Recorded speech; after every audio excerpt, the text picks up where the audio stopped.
contemplate these things.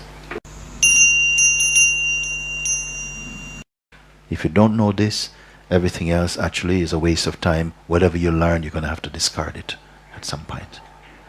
So better you find this thing first.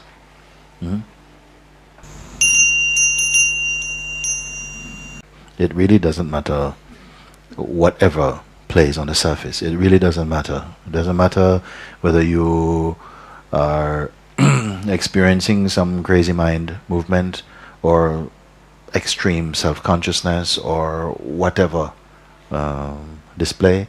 It doesn't matter. It makes no blemish on the awareness itself. It's pure, pure, unstainable. You are this. We are accustomed to identify through the natural arising of the sense I. And because of the capacity of I to identify along the way with different aspects of your manifestation, with the body, with thought, with emotion, with time, with otherness. And this otherness is unending. So wherever there's identification with any experience or object or person in a relationship, the consciousness temporarily occupies that position as I. But it has the capacity to also stay only as the witness. It has this power to observe without identifying, without participating. Initially, it may observe actively, meaning that it's actually watching, observing the movements of time and objects and thought and emotion. Then gradually, as it becomes more mature, it begins to observe not only the movement that it perceives, but the inner reaction to those movements, which are more intimate to the sense of self. Then even those reactions, which are felt to be more personal also, it also observes. And then also, who is the one who suffers from the impact of any thought, then also it's able to observe. Don't get too caught in this now. Somehow it has to be said, I'm saying this. But gradually, its observation becomes casual, passive. It's not hunting or paying excessive attention to any thought or any phenomenon now. Everything becomes a soup of sensations. It's okay. Occasionally it can dip into that soup. It can focus even on the minutest detail without losing the sense of its totality, of its unity. This power you have. But somehow the more energy we give to the mind and its promiscuity with thoughts, then the more your energy gets fragmented. The more you begin to ignore these thoughts, or at least if ignoring them seems difficult, holding on to the awareness only. That's maybe easier. Just when I say hold on to the awareness, do we understand what I mean by this? Stay put. Be one with that. Stay as the awareness. Does this confuse? It is a confusing message, you see. Be only the awareness.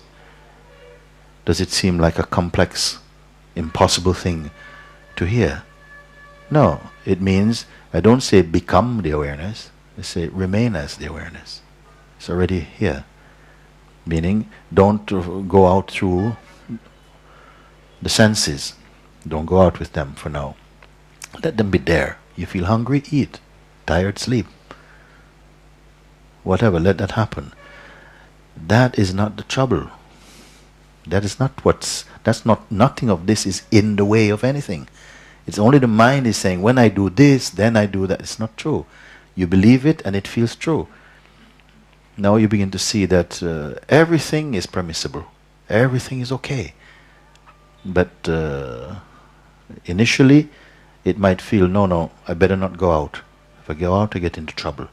So for a while, you stay in. You stay in and remain one with the self, consciously. Contemplate the self. And so the inner power gets more strong. Then at a certain point, you can go out, and any amount of movement will not disturb you. Gradually, by and by, this stability, a stability is present. And gradually, the interest in the external, the pull, the gravity, the suck to go out becomes weaker and weaker.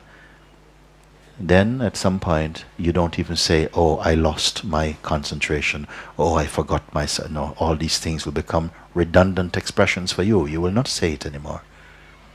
Or I may say, you will not find yourself speaking like this anymore. It will just not make sense. For me, it doesn't make sense, but it makes sense because I understand within your own belief structure, your mind has created its own private mythology.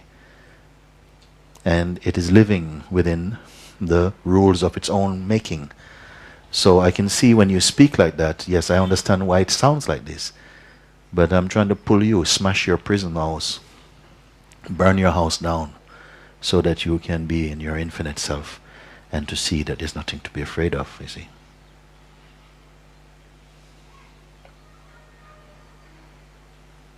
Because if you keep on paying attention to all these concepts, they're sucking, pulling the... It sounds crazy that it's pulling the infinite into a finite form. It's trapping. It's as though somehow this belief in all these things is holding the beingness hostage into some shape that it doesn't naturally belong to. Now you're seeing all of this.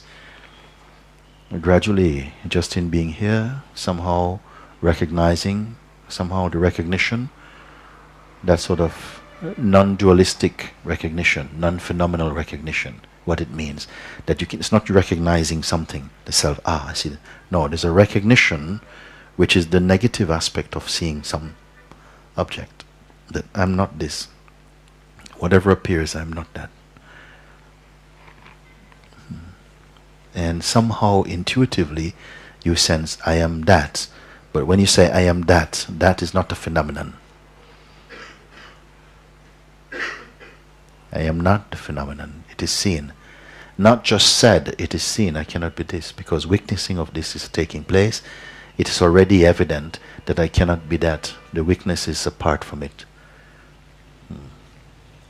Can I say something more? Initially, there may be an observer or a witness. If the witness has interest in what is being witnessed, then this witness is not the pure witness. Again, if the witness or the observer has interest in what is being observed,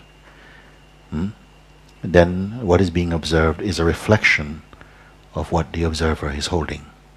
So that observer cannot be the pure observer. When this is understood or observed, then both that phenomenal observer and the phenomena that it observes are up there on the screen of consciousness, being watched by an observer that has no form. I hope I haven't lost you. Words make things seem more complex. What I'm pointing to is wordless, very subtle. Because of the power and the greatness of your being, all these things can be assimilated. What is this satsang? It's a kind of push start. As soon as the beingness fires up by itself, no more pushing is needed. Then you will know all these things intuitively. You don't have to read any books about them. Because then the self begins to reveal all its magnificence, all its mystery to itself. Presently it doesn't do this, because the mind itself is holding kind of jurisdiction, it's holding power, and the self will never bow to the mind. It says, carry on. Once you take again your stand in the truth, know that I am only the witness. That's all. Please remember, I'm not showing you or talking about so many different things to remember that you have to keep turning pages about it. I'm constantly pointing to this. If you catch it, then somehow you'll see everything I'm saying is just another way of expressing the same one thing. I've got a one-track mind, and it's only for this, always pointing to this. Because this embodies everything that comes. You will know if you need to know. If you don't know this, everything else actually is a waste of time. Whatever you learn, you're going to have to discard it at some point. So better you find this thing first. Even knowledge came after you, because it is you who know knowledge and you who know ignorance. Who can you be, you see? Contemplate these things. Don't rush over them. Don't hear them just like you're reading a book, turning pages. Each of these statements, that you are the one who knows knowledge. It came after you. Knowledge cannot exist for itself. Who is the knower of knowledge? Can the knower of knowledge be known?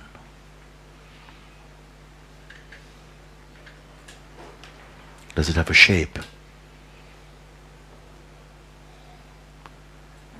So just this question, initially the mind will not take up this question because of the very potency of the question. It will swap it for a secondary question, an easier question, an objective question that can be satisfied but not deeply satisfied. But this question, why are you running after knowing all these things when the knower of them you don't know? Who is the knower of all this knowledge? Who benefits from it, you see? But just find out who is the knower. Who is the seer of all this world, all these worlds? Who is the perceiver of all these worlds, all these thoughts, all these concepts? Can you point away from yourself and say it must be there? Everything is funneling back right to your own self. When you begin to take your attention away from the objects that are appearing and disappearing and put it towards the subject, the perceiver of them, then you cannot miss that you're home. If you keep looking at the objects, you're constantly journeying. You're on a journey always to the next stop, to the next place. Who is the one who will recognize the destination itself? It's only you. So these are simple things, but they are fundamental knowledge. There's not a great, if truth is what you are seeking, there are not many things you need to know just to be pointed in the right direction. This thing, find this thing out, and through finding this out, and whatever else needs to be found out, it will be known to you. That is the master key.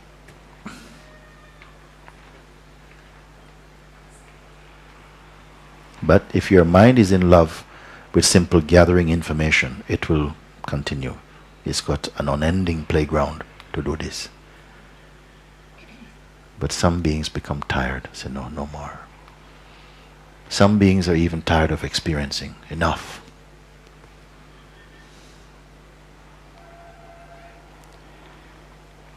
My mother was one of them. I told about it. She wrote a letter to me. She said, yes, I am tired. I'm tired of experiencing. I've seen for much of my life all I've done has been picking up burdens. I'm tired of experiencing. I'm ready to go. I'm ready to go. I don't want to go, but I'm ready. And these are potent admissions now.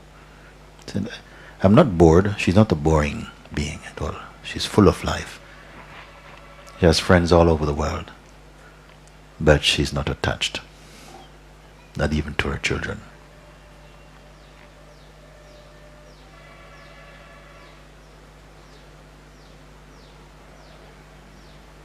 We are attached to thoughts. If you're attached to thoughts, you have thousands of children.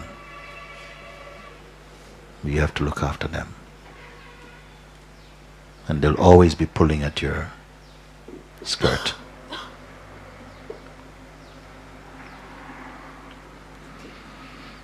The one who is free has at their disposal all the thoughts, the whole dictionary of concepts, and yet nothing binds them. Why? No attachment, no identification. Because we are afraid to lose our identification, our identity, we cling to the past. You imagine you are going to lose something valuable.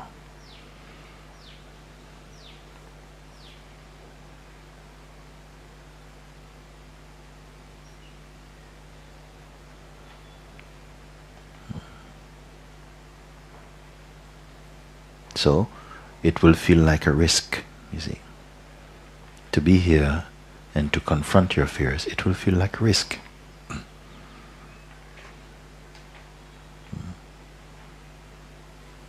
But as these layers they fall away, great laughter and joy comes, replaces them.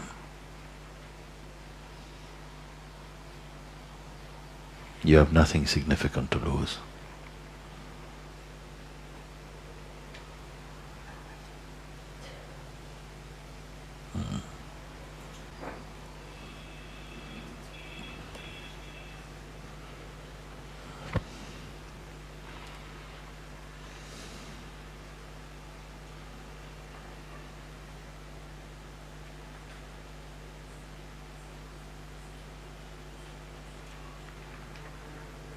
When you come to the point where this question is put to you, can the perceiver be perceived? Of all the concepts that come in front of you, none of them have power without you, the one who perceives the concept, you see. Can it stand by itself? You're the witness of them. You're the witness of it. The question is, can the witness be witnessed, you see? Why is this question? Because intuitively you know you're in the position of the witness. Spontaneously you know when we refer to the witness of all else, it's you, not another. The witness has the taste of I am the one who witnesses. But somehow this question is there because the sense I am is given over to the body. It's being given over to a sense of individuality, of being a person and so on. When you say I, constantly we are thinking of person, you see. So the question, can that which perceives, even the person, even the sense of personality is perceived? Intuitively in the feeling I, then can this I itself be a person? Can the I be perceived? And you, only you can find out. Then my answers are no use to you. You're on your own now. In this moment, you deserve to be on your own. Have the courage to be on your own. And look by yourself.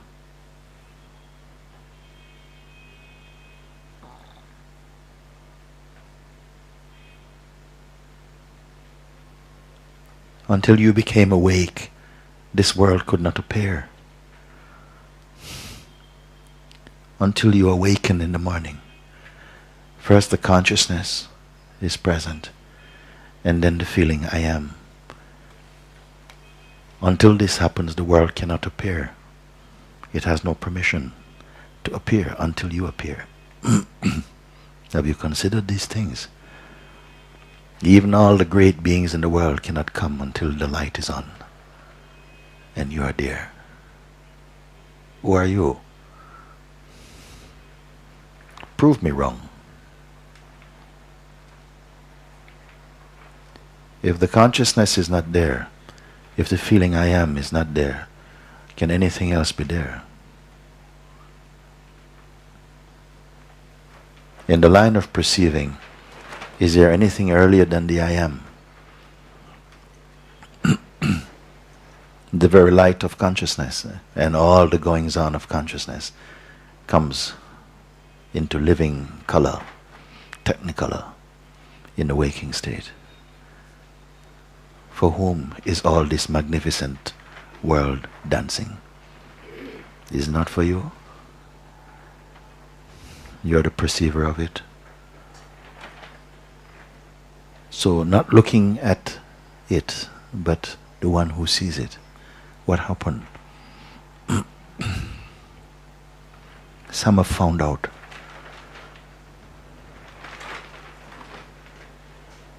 Some are finding out. Maybe they don't answer with words anymore, but the discovery is oozing out of your presence when you see. It's not what you say with your words, but what you have assimilated, what you have seen for yourself. You alone can see.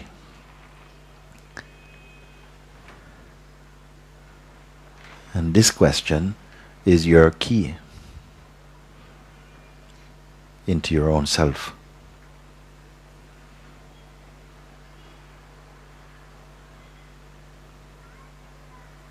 You stay with this question, and then raise any question, any doubt, any problem that you have had prior to the arising of this question. Put in front of yourself any question, any doubt that you've ever had, and see if it can stand in front of you. Do it.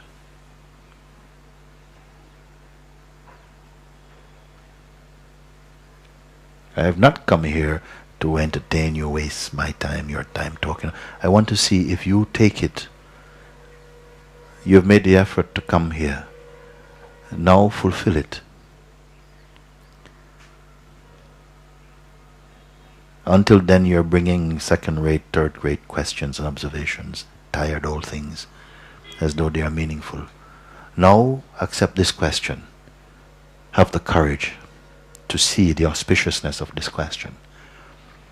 Stay with it, because it's your question.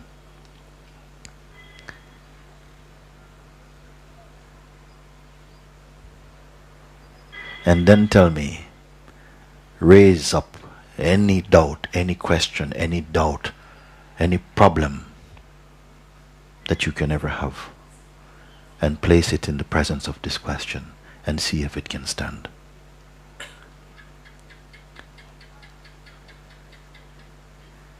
And this is my challenge to you. Then when you speak, you can put an intelligent question. Don't keep talking domestic questions, fish and chip questions. Put something that really gets the pulse going. Take a risk. Put forward that question or that doubt that is throbbing in the core of your being. Don't offer questions about, relationship. Yes, yeah, okay. We pass, okay.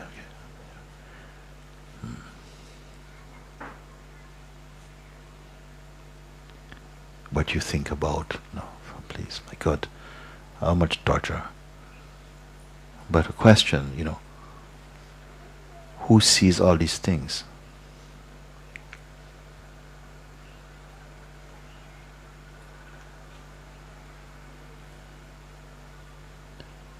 Root your attention in this question, you see. And tell me that even death, does it frighten you? Do it.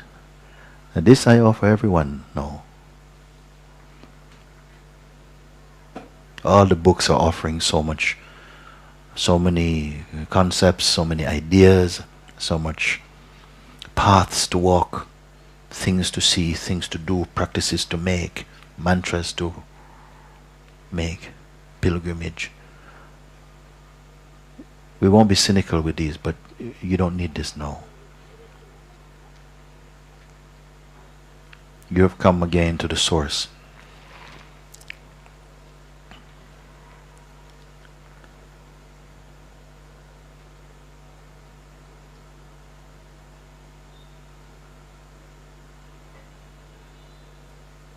If you are not clear up until this point that all this is about you, in the truest sense, in the highest sense, that you are the one who is seeing all of this, in whose presence all the other beings are appearing, all the beings are appearing in your light.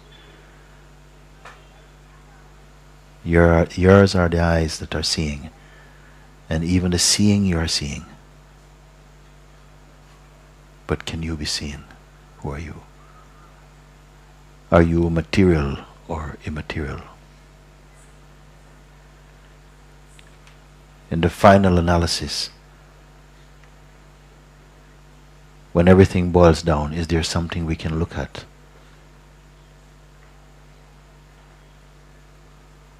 Under the microscope of real intelligence, is there something you will look at and say, ah, yes, this is the infinite?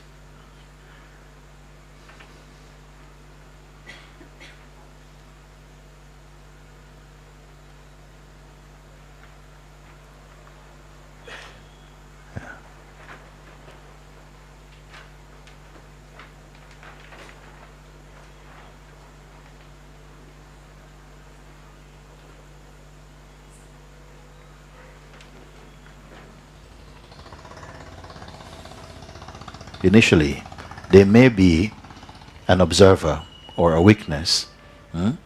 If the witness has interest in what is being witnessed, then this witness is not the pure witness. Again, if the witness or the observer has interest in what is being observed, then what is being observed is a reflection of what the observer is holding.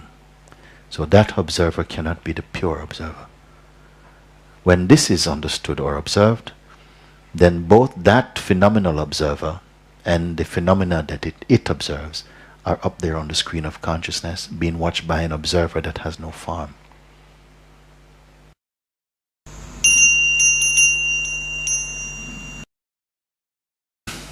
Contemplate these things.